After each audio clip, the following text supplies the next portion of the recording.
Hi everyone and welcome. I'm down here in my wormery and things look a little different than usual. It's so unusual not to see my Vermibag Mini, the bag that's in this frame over here, wooden frame. It's usually back there in the corner, but more recently I had just gotten done harvesting all the castings and relocating the worms out of here. So it's just been pulled out of there and it's just sitting here empty. And I'm still kind of trying to get prepared for its next release of worms. Here too, I've just got some empty, ready-built worm bins. Been sitting here for a couple weeks, sort of just priming and getting nice and cozy for worms. But over here on the shelf and on the ground is where you could see my wormery. These are all the different bins that I've got for composting worms. My arrangement is that the oldest stuff is up here top left. And then I kind of follow this squirvy pattern. You can even see over here I've kind of spilled out beyond the shelving system at this point since the Vermibag is no longer occupying the corner. I was able to put these two oldest systems down here. These are the things that came out of the Vermibag Mini, but today my focus is not on any of that new stuff. It's on a couple of the older things. It's what's right over here. It's these two, what I consider as my only real active red wiggler bins. I've got two other red wiggler bins, but they're over here and they're in the process of the worms just trying to migrate out of the material. I'm not actively composting in those. I'm actively composting in these two red wiggler systems. One of them, the one right here, is now 60 days old. And 60 days ago I started a streak. I put a video up, and ever since that day, my channel has not missed a day and has had a fresh new video every single day. So today is going to actually be 60 days in a row where my channel has had a video posted every single day without missing a day. And it all began when that bin right there, which is now also 60 days old, when that bin began. You can see all kinds of stuff has happened since then. New bins have been launched, etc. so on. So whatever, I just thought I'd mention that really quickly before we get started. So let's get these two systems up on the bench and get to feeding them. So before getting the bins up here, I just thought I would show really quick what we're feeding with. It's just your typical kitchen scraps. It looks like a whole banana, but it's just the peel actually. And a whole bunch of little bits and pieces of peels and cuttings and whatever, all kinds of little odds and ends, veggies and fruits. And here, I've actually got two of these full up in the kitchen. So I bought one of these down. In fact, I've even got a filter that's still got the coffee in it as well as the filters themselves too that we're going to add as extra bedding too. So this is what the two bins are going to get today. So let's get started. We'll begin down here in the system that is now 60 days old. And, you know, 60 days without missing a day, putting a video out every single day is not easy, I've got to say. It's, you know, by far the longest I've ever gone. And I don't intend to go beyond today. Today is going to be the end of the streak, but it's a nice round number. 60 days without missing a day. And I've had all kinds of crazy stuff going on over those past 60 days. Between trying to deal with mites in my systems to trying to get my ENC population in my Vermibag relocated, even the release of a new time-lapse video on my channel, which went live yesterday. I've been keeping myself pretty busy, so I do kind of crave a more sort of humdrum and routine schedule and a little bit less excitement. So I feel like I've more or less stabilized some of my situations that have been going on, although not all. Some are still kind of ongoing sagas. But right now I do feel like I have the ability to take a day or two off, and I am going to go down to shore this weekend, so I won't be around anyway. So it's not that I'm just sitting around doing nothing. I won't even be around to make a video. So I think I'm going to enjoy kind of just sitting back and doing nothing for a day or two. Now here, this is the younger of the two. This is the 60-day-old system. The other one we're going to check in on is 105 days old. In here, I'm starting to wonder if it might be time to allow a little bit of ventilation, because you might have noticed when I took that plastic covering off, it's a plastic bag covering a piece of cardboard, and it pretty much goes edge to edge all the way around, leaving very little room for any airflow or ventilation, which is terrific for keeping the moisture down within the bin. But I think, I don't know, maybe I'm just paranoid. I've had some issues recently where the bins just kind of got way too wet and muddy, and I'm just a little paranoid about that happening to my other bins. So here, it still seems like everything's got a nice moisture level, but everything also has a good mix of nice crumbly bedding mingled in with the material, so it all seems to crumble nicely. And I don't think there's any sort of like a real dire situation that requires immediate action or reaction. So I've got a little collection. You can see I've pulled together a lot of the bedding bits and even some food scraps that remain from the last feeding, which was 10 days ago at this point. And even though there's leftovers, I'm gonna stick to the plan of putting fresh food in here. It's going to be about half of what I bought down here. So we're going to do similar to what we did in here last time, is we're going to use some of these coffee filters here. I bought down, how many did I bring down? 6, I believe. So we'll use 3 of them here, and we'll use 3 of them in the other bin. They'll kind of spread out nice and evenly across the feeding area that I created here, this little crevice that I dug out. Figured we'll plop in the fresh food that they're getting, and then we can cover up with the old stuff that's been in here for a while. I think this banana peel, we can sort of give half to this system here, and we'll give the other half to the other system that we're going to feed. So that amounts to a pretty nice portion, I believe. Now, before we drop on the old stuff and cover that up, let's not forget to make use of the coffee we bought down here. So besides what's in this filter, I've also got a good amount here, a quart of it. So I'm going to go about 50-50 here and use up about half here and about half in the other system. This bin might have received a little bit more than half, but that's all right. It's the younger bin. There's plenty of time for stuff to get consumed down in here. So things are looking pretty good here. I think I'm going to add a little grit too. The grit that I use is just pulverized eggshell. If you have no eggs, or you're not into eating eggs, or whatever your situation may be, some people maybe live near the beach and they can just use some sand, although you want to make sure it's not salty, because worms and salty stuff just don't really mix. Salt, you know, has its kind of that chemical property of drawing moisture out of things, and you know, that's probably the main reason worms do not like it. They don't like it even a little bit. So we'll just use up some of this old material around the sides to cover up with.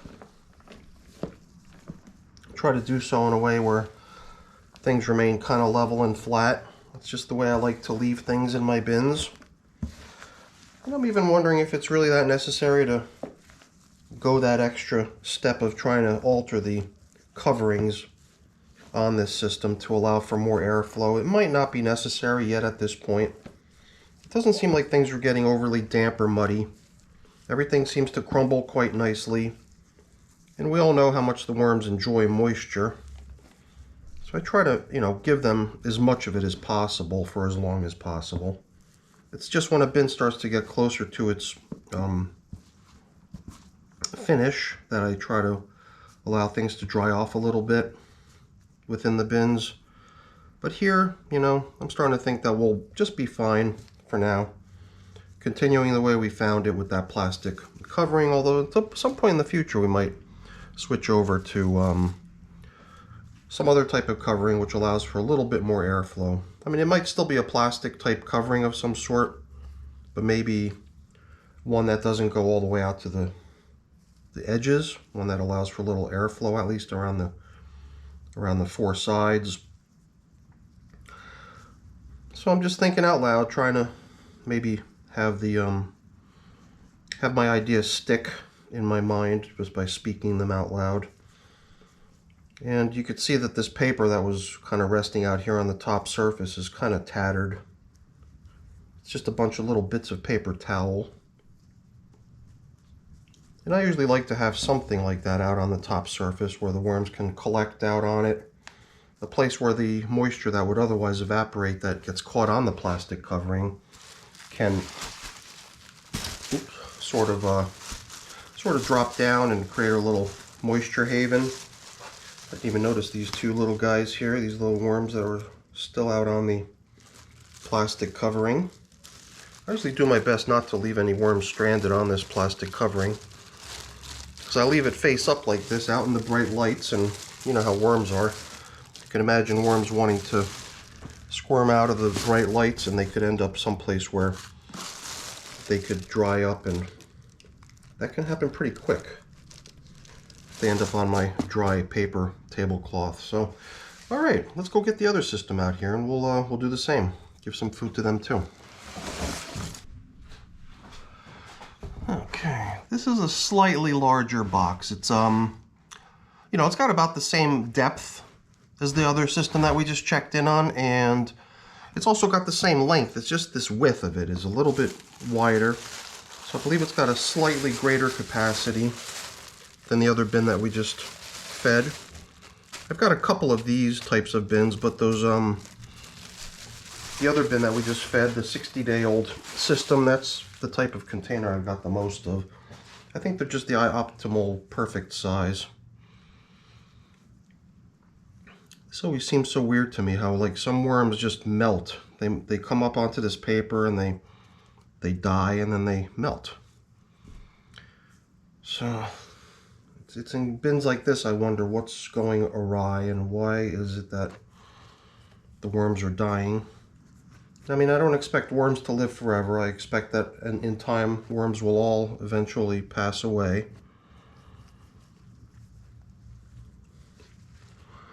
But, you know, having a number of them right there after 10 days suddenly appearing on the paper just doesn't seem right. Makes me feel like I've got to be a little bit more cautious to see if there's something going wrong in this bin that I need to tend to. There is a little bit of a stink, you know, when there's dead flesh or, you know, something has died recently and it's decomposing. It makes a little bit of a stinky odor, but luckily it's not too bad.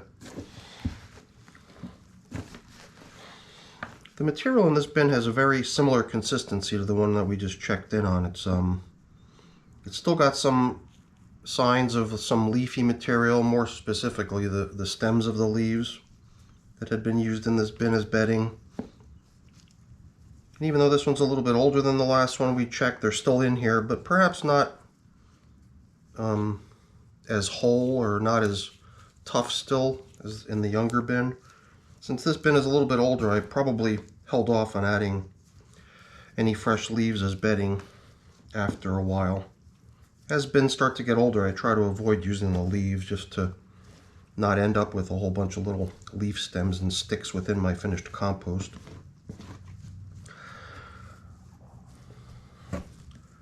So I don't know exactly what could be causing worms to pass away. Maybe it is just old age. You know, maybe it was just their time. Maybe they've just been around for that long. Because I don't smell anything weird. I don't see anything weird. I can't really pin down any specific reason that could have, you know, been causing worms stress or strain or injury. So I just, you know, kind of felt like I should be watchful, since that was the first thing we noticed when we opened up the bin, was a number of dead worms sprawled out on that paper. So I kind of tilled up the two edges Let's dig down into the middle of the bin to see what we can see. Now this is the bin where we've got some unusual things going on. We've got cotton fabric in the form of towel, terry cloth towel. We've got pine cones. And some of those types of things are not going to break down quickly. They're kind of test objects almost. So when we encounter them, we'll just put them aside. But I'm also curious to see, how are the worms reacting to this stuff? Are they consuming it? Are they even interested? It does seem like the towel usually has worms hanging out on it, which is a good sign. And after 10 days, the worms have definitely done a really good job polishing off the food that was given to them. Some of these slow composting stuff, like a piece of towel or a pine cone, you're expecting to see those in the bin week after week over time. But you also, sometimes wonder if the food they got last time might still be in the bin. And here I think I found a little chunk of some leftovers. But so far, that might be it. I could be missing other things, but most of what I'm seeing here is probably bedding bits. This kind of feels like maybe some residual food, little chunks of leftover food. So yeah, this bin is doing a good job polishing off the food that it's getting. And it even seems like some of these slower composting test objects that were placed in here are also getting some attention. The pine cone, I don't know what to expect from the pine cone. I was under the impression that they work it down over time. And the pine cone and the towel were all included in the original build of the bin 105 days ago. So the worms have had that long to get working on that stuff. And if they do at some point and it kicks into high gear, that's kind of cool. But at this point, at this rate, I'm kind of expecting that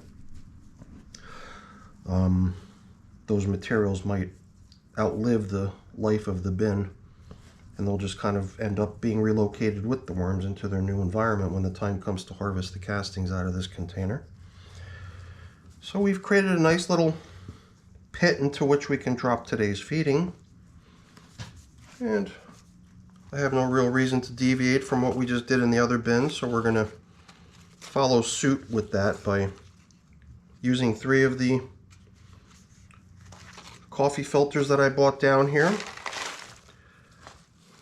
into which we'll place an even amount of the food that we bought down here for them.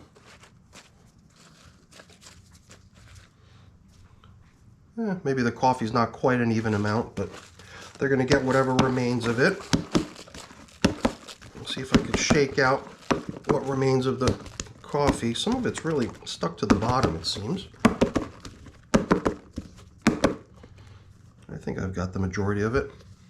There might be a little bit left on the bottom, but I can't seem to convince it to drop out. No big deal.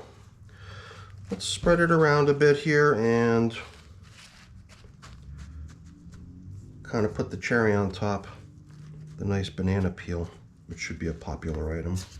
Here too, I'm going to include a little bit of grit with the feeding.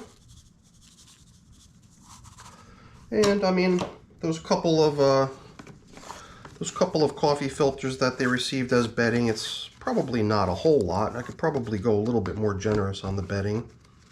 But for now, I think we're okay. If you look through the material in the bin, it does seem like there's probably a good amount of bedding still within the system that's hopefully adequate to keep the worms satisfied from a bedding perspective, at least for a while. I guess all that remains here is just to plop in all these older items that were in here. I guess last time we had tried to position these bits of towel right beneath the food so that any sort of juices or fluids that might be emitted by the food as it decomposes, that it would drop down onto the towel and get soaked into it and make the towel that much more appealing to the worms. I'm always reminded of that at the end, but at that point it's usually too late, and I'm not going to upturn the whole feeding area for the sake of arranging it that way. Maybe at some point in the future we'll remember to set it up that way as we're packing up. But I think things look pretty good in here. Here things look a little bit more dry, a little bit more crumbly, but certainly not dangerously dry. A very nice consistency, all very nice and crumbly, all very nice and loose. And I guess we should just hope that we don't find a whole bunch of dead worms on the top surface again when we come in here again the next time. Again, I went in here after seeing that with the eyes open approach, trying to figure out if there's something I could see in here that might be an explanation as to why that's happening. I do not know why, but hopefully it's not the beginning of some sort of a trend. I'm almost wondering if I should turn the thing over, because then maybe some sort of mites or some sort of other little dweller of the system can come up and clean that stuff off the paper. That's usually one of the nice things about having mites in your systems, is that they're sort of the cleanup crew, and they tidy up after a worm or something dies within your system. It's just when their numbers start to get out of control and they begin overrunning the bin that it becomes a little bit pesky. But that's it for today. Hopefully you enjoyed the video. If you did, please remember to leave me a thumbs up. That's always really appreciated. And if you haven't done so already, please also consider subscribing to the channel too. That's really appreciated as well. All right, everyone, have a great day. Thanks for watching.